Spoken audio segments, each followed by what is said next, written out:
Hi, this is Alex with the GNFAC with a weekly snowpack and avalanche update for the mountains near Cooke City on the weekend of January 17th. The most recent avalanche activity was earlier in the week, last Sunday and Monday, on Woody Ridge, south of town, in Republic Creek on west-facing slopes. These two slides were over 4 feet deep, and at least this one here, maybe both of them broke on weak layers near the bottom of the snowpack. Prior to that, there were large avalanches last, I believe it was Thursday. Um, this was either snowmobile triggered or natural on the south end of Henderson, and it's a large avalanche that broke over 4 feet deep on weak snow near the bottom of the snowpack. This one was on Mount Abundance. This is a different photo of that same slide on Abundance, just a different angle. And another slide on Mount Henderson was 4 to 6 feet deep, broke naturally on a heavily wind-loaded slope. And prior to those, within the last few weeks since Christmas, there were a few big slides as snow piled up over weak layers near the ground. There were also avalanches like this one that broke within the new and wind drifted snow. These sorts of slides have become less likely as snowfall tapered off, and we haven't had much for the last few days, as you can see in this graph of snow water equivalent at the Fisher Creek Snowtell site near town, outside of Cooke City.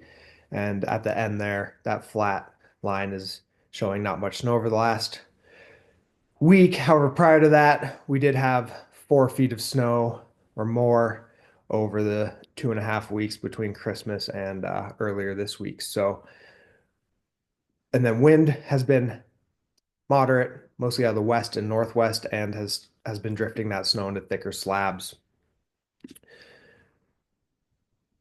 These photos show the snowpack change since early in December on the left there.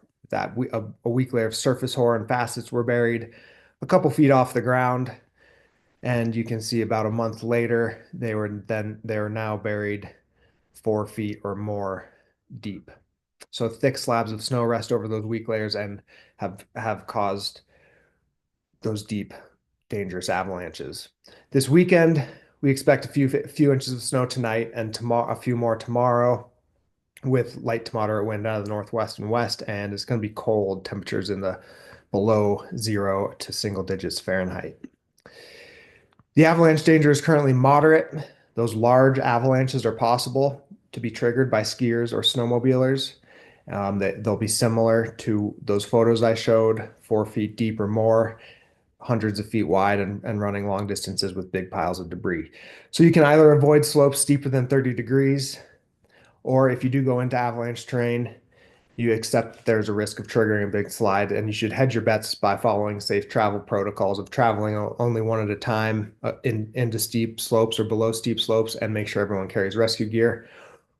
And choose smaller slopes with minimal terrain traps like trees or cliffs or gullies that make the consequences of a slide higher. Danger will likely stay moderate this weekend. If we do get more snow or wind than expected, it could rise to considerable. So stay tuned to mtavalanche.com every morning for the most up-to-date conditions. Conditions change on a daily basis. If you're in the Cooke City area any weekend through March, stop by the Antlers Lodge at 7 p.m. on Fridays for a current conditions update and a talk about basic avalanche awareness and equipment.